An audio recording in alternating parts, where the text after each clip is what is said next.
For this course, Social Gospel Ascending the Kingdom of God, I'm going to research on the topic which says efforts of the social gospelers to reach out and save the people on the margin. But for this mid-term presentation, I'm going to present on the women and social gospel as according to Nellie McClung. Nellie Letitia McClung's slogan was, "Never retreat, never explain, and never apologize. Get the thing done and let them howl."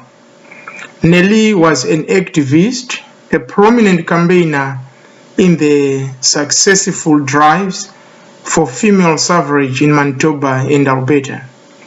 A national feminist and social reformer, the only women at Canadian War Conference of 1918 and the first women to represent Canadian Methodism at a World Ecumenical Conference.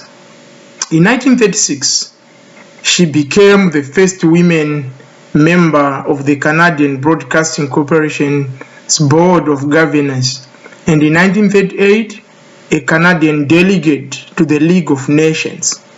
She wrote 16 books and several articles which made her as one of the Canada's best authors. Nellie McClung was born in 1873 in Grey Country, Ontario, and in 1880, with her family, joined the Great Rush to Manitoba Wheatfield. She died in Victoria on September the 1st, 1951. During her lifetime, Canada was going under change. The economic, the social, and the political arena was not stable. Flourishing cities and rural areas rushed into age of commercialized farming, immigrants and rural immigration, of industrial slums and rural hardship, of rising expectations and increasing suspect business practice engendered explosive instability. Feminism grew in the midst of this ferment. Community was closely interrelated. Temperance, urban renewal, social welfare, and female suffrage were undertaken, while the social gospel of the Protestant churches was prompting the entire society to self-examination. Nellie viewed women's greatest sorrow as come through the children. So was her greatest development. Women learned to cook so that their children might be fed. They learned to sew so that their children might be clothed. And women are learning to think so that their children might be guided. The women's outlook of life is to serve and care and to help. Men make wounds and women bind them up. And so the women, with their hearts filled with love and sorrow, sit in their quiet homes and knit. Nellie advocated for the war which never ended. She declared war on all meanness, snobbishness, great jealousies, all forms of injustice, all forms of special privileges, all selfishness, and all greedy. She wanted people to drop bombs on prejudices, send submarines to blow up all poor little vanities, subterfuges, and conceits with which people have endeavored to veil the face of truth. Make a frontal attack on ignorance, laziness, doubt, despondence, despair, and unbelief. The banner which should be over us is love, and our watchword, a fair deal. Nellie McClung viewed motherhood as a sacred trust. Women must be made to feel their responsibilities. All this protective love must be organized in some way and made effective. The world should do away with all the evils which woe upon childhood, undernourishment, slum conditions, child labor, drunkenness. Women could abolish all this if they want. The mothering idea was central to Nellie's feminism. She regarded motherhood as the highest achievement of her sex. McClung presented women's rights as a traditional view of female moral superiority and maternal responsibility. Women must at last emerge from the home and use their special talents to serve and save the race. McClung rejected the Pauline doctrine of feminine inferiority. According to Nellie McClung, the rise and fall of civilization depends on the intellectual and spiritual achievements of women. Her feminism reflects the evangelical social reformers' perception of civilization in need to redemption, and she believed that only women can be the redeeming agents. McClung's passion was rural women and their family. Women were often introduced to alcohol through the violence it induces in their menfolk. Social breakdown brought men and women into the temperance organizations. According to Nellie McClung, God created men and women in his likeness and gave them dominion over everything.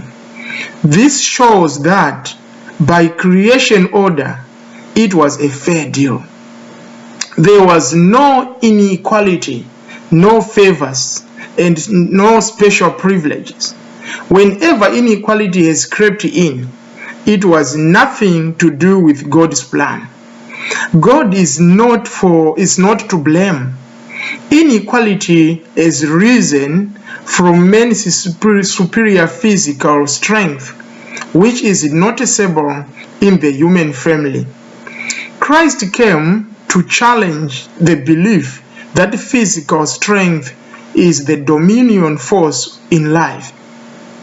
Christ was a true democrat. Men and women were all human beings before Christ, with souls to save and lives to live. According to John chapter 8, verse 1 to 11, Jesus showed equality when the Pharisees brought a woman to him to be stoned. Should women think? According to the Proverbs of all nations, a woman, a spaniel, a walnut tree, the more you beat them, the better they be. According to common law of England, a woman is not a person in matters of rights and privileges, but she is a person in matters of pain and penalties. According to the Election Act of the Dominion of Canada, no woman, no idiot, no lunatic, no criminal shall vote. Nellie McClung's concern was whether women should continue to labor under unjust economic conditions, receive less pay for the same work than men, be submissive to unjust social laws based on mosaic laws that allow women to be stoned and men allowed free. Should women just watch their children they brought into the world with great pain and weariness taken away from them to fight man-made battles, over which no women has power? Should women entertain their sons dragged by many-made legislations and many protected evil, then it's not a mistake for a woman to think. Women should think they were encouraged to be foolish and then punished for that foolishness, which is hardly fair. Are women persons? In 1927, Nellie joined a group of prominent feminists to petition Parliament for an interpretation of the clause in the British North America Act dealing with Senate appointment to give the judgment by deciding if women are persons within the context of the Constitution. The Canadian Supreme Court decided that they were not in 1928, but its decision was reversed by the Privacy Council in October of 1929. Our soul needs thorough cleaning to destroy all worn-out prejudices and beliefs which belong to a day gone by. For McClung, it was time to move from prejudice and beliefs which the world has outgrown and readjust. It's time for spiritual and mental house cleaning. Bold women were accused of killing chivalry by not staying home, doing housework, taking care of the children, and pleasing men, and have gone out for work, have gone to college side by side with men, sometimes taking the prize from men. Chivalry cannot survive in such environment. The economic dependence of women is the greatest injustice that has been done to women and has worked the greatest injury to the race. The opinion of the world was that women should be beautiful at any cost. Women should be attractive to men, and only the attractive one has been the most successful one. Women are blamed for their dressing. They should wear something attractive to men for them to be competitive enough for marriage. Chivalry is a poor substitute of justice. Let the women be given everything, every weapon to defend themselves, remove the stigma of political nonentity under which women have been placed. Women should be given a fair deal in a land of fair deal. And on this, they can build their hope. Nellie McClung was against these prejudices, and she made public speeches on the injustice of the law. The visit of Sylvia Pankhurst of the British militant suffragists to Winnipeg in 1912 strengthens McClung's passion. In the same year, she joined in organizing the Winnipeg Political Equality League, one of the most enterprising and successful suffrage organizations in the Dominion. Its creation was a direct response to the plight of women factory workers as an urgent need for female factory inspectors. McClung led Manitoba's premier Rodmond Roblin through Winnipeg sweet shops. She was considered as an annoying mosquito. The provincial liberals endorsed women's suffrage, and McClung was the outstanding campaigner. The movement spread in other provinces. It is believed there is no woman who has spoken to both political parties of the Dominion as she spoken. In 1921, McClung was appointed a Methodist delegate to the World Ecumenical Congress, and the same year She ran successfully for Alberta legislature.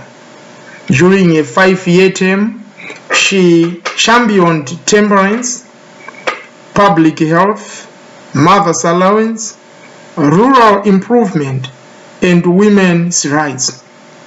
She favored birth control and supported Alberta's act for sterilization of the mentally unity as a means of improving the nation's health.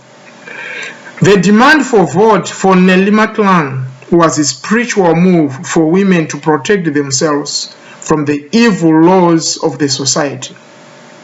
Women have been doing benevolence work for some time, and they are still doing it. They have been good Samaritans for long, but now they decided to clear the road from Jerusalem to Jericho. Nellie McClung was hoping for the time where women will be economically free, mentally and spiritually independent enough to refuse to have their food paid for by men. But women receive equal pay for equal work and have all avenues of life open to them and will have freedom to choose their own mates without shame or discrimination for that. Where both men and women are free in marriage decision, where love is the drive for both parties. The land of the fair deal. Nellie once said, "Every path we are making, many feet will follow. So let us lay them broader and straight and safe, so that many feet may be saved from falling. Among the people of the world in the years to come, we will ask no greater heritage for our country than to be known as a land of the fair deal, where every race, where every color, and where every creed will be given exactly the same chance, where no person can exert influence to bring about his personal ends, where no man or woman past can ever rise up to the defeat, where no crime goes unpunished, where every debt is paid, where no prejudice is justified, where honest toil will ensure an honest living, where the man who works receive the reward of their labor."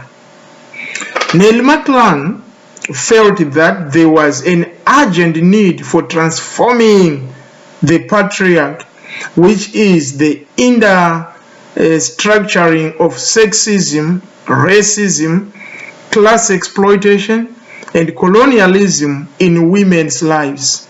Like other feminists and other feminist theologians, the struggle was to free the scriptures, the church history, the teachings and structures, and from those ideas that perpetuate the notion of women's inferiority and blocks women from full realizing themselves as persons in the church and in the society. They denounced oppression and announced liberation. The good news for all, focusing on full humanity of women. Even though Nellie advocated for the freedom of women, she also has somewhere where she is criticized, where we can criticize her work. She could not maintain the balance between her temperance and feminism when changing social standards and increase feminine independence. This allowed women to drink publicly, and Nellie was among many people to to be disappointed. She never gets to terms with women whose major function would be motherhood. She failed to provide modern women in a permissive secular society with a satisfactory identity model due to her emphasis and centrality of maternal experience. McClung's rural sympathies made her analysis appear more irrelevant in an urban era. Her arguments were anti-masculine overtones, which was claiming female moral superiority, which leads to sexual discrimination. Nellie McClung's critique also comes from her supporting of Eugene's and Alberta's Sexual Sterilization Act of 1928. She publicly supported the sterilization of mental defectives. This ends my presentation.